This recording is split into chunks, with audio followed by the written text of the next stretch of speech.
Là, j'avais fait justement 2. Nous rendons visite à Line Dormont, jeune médecin assistante du Jura bernois.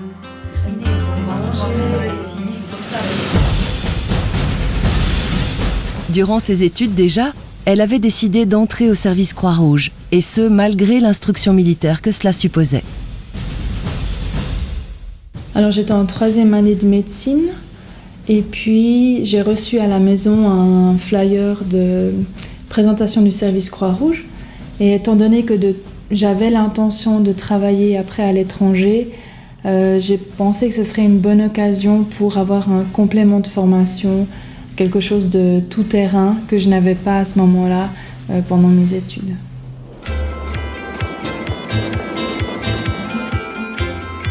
Transmettre ses connaissances médicales lui est naturellement plus facile que s'adonner aux exercices de protection ABC. Mais cela fait aussi partie de l'instruction de base au SCR. Les femmes entrent là, en terrain inconnu.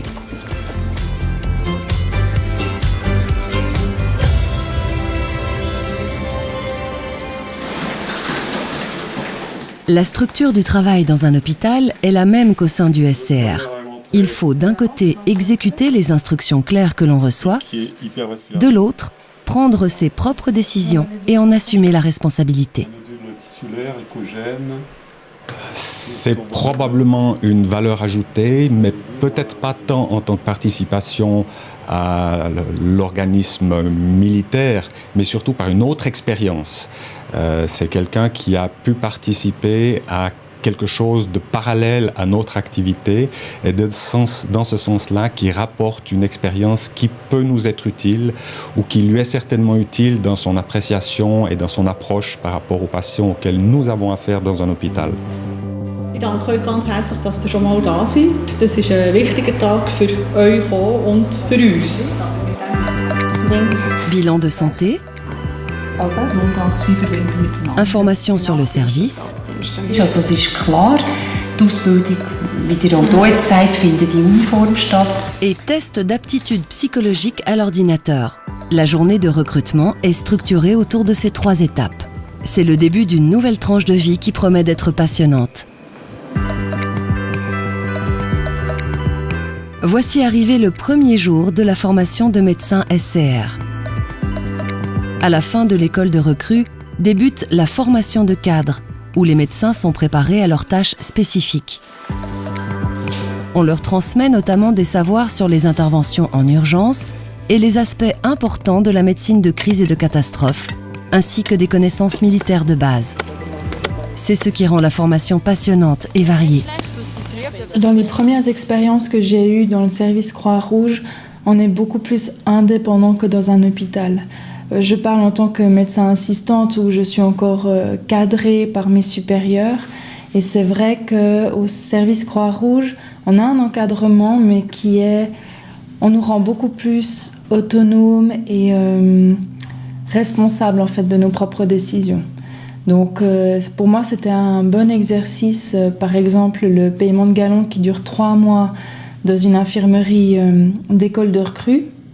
Ça m'a appris beaucoup de choses et ça m'a aussi permis d'avoir plus d'assurance et déjà une expérience quand j'ai commencé mon assistanat.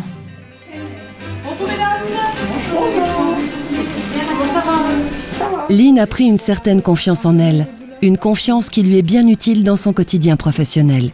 Outre les connaissances médicales engrangées, l'expérience de la conduite acquise au SCR lui donne l'assurance et la compétence nécessaires pour le suivi des patients au plan médical et humain. L'expérience de la conduite lui est aussi utile au SCR où ses compétences sont demandées. En tant que médecin, elle peut apporter beaucoup aux soldats d'hôpital et ce ne sont pas les seuls à s'en apercevoir. Die RKD ist sicher ein Mehrwert. Sie bringen mit dem notwendigen Fachwissen eine gewisse Leistung. Und ich kann mich auch nicht vorstellen, in einen Katastropheneinsatz zu gehen, nur mit Männern. Sans les connaissances spécialisées des membres du service Croix-Rouge, la formation des soldats d'hôpital serait difficilement envisageable. Ce soutien à la formation est l'une de leurs tâches clés. Il permet de garantir une prise en charge des patients à large échelle en situation de crise. À l'hôpital, c'est vrai qu'on est tous les jours confronté à des nouvelles situations. Chaque patient est une nouvelle situation finalement, bien qu'après ils finissent par se ressembler, mais on est toujours prêt à l'inconnu. Et ça, c'est aussi quelque chose où on a beaucoup mis l'accent dans la formation, notamment lors du cours cadre, d'être confronté à n'importe quelle situation, bien qu'elles sont de gravité différente ou c'est du simulé quand on est au cours cadre. Mais ça m'a permis à mieux gérer en fait toutes les situations inconnues, à gérer aussi le sang-froid, garder son calme. Ça, c'est quelque chose pour moi qui était un très bon exercice. Après l'instruction de base et la formation de cadre, obligatoire pour les médecins, arrive un jour très particulier, celui de la remise du brevet. Au cours d'une cérémonie solennelle, les médecins reçoivent leur brevet d'officier du service Croix-Rouge, en présence de leurs proches, de leurs amis et de leurs supérieurs.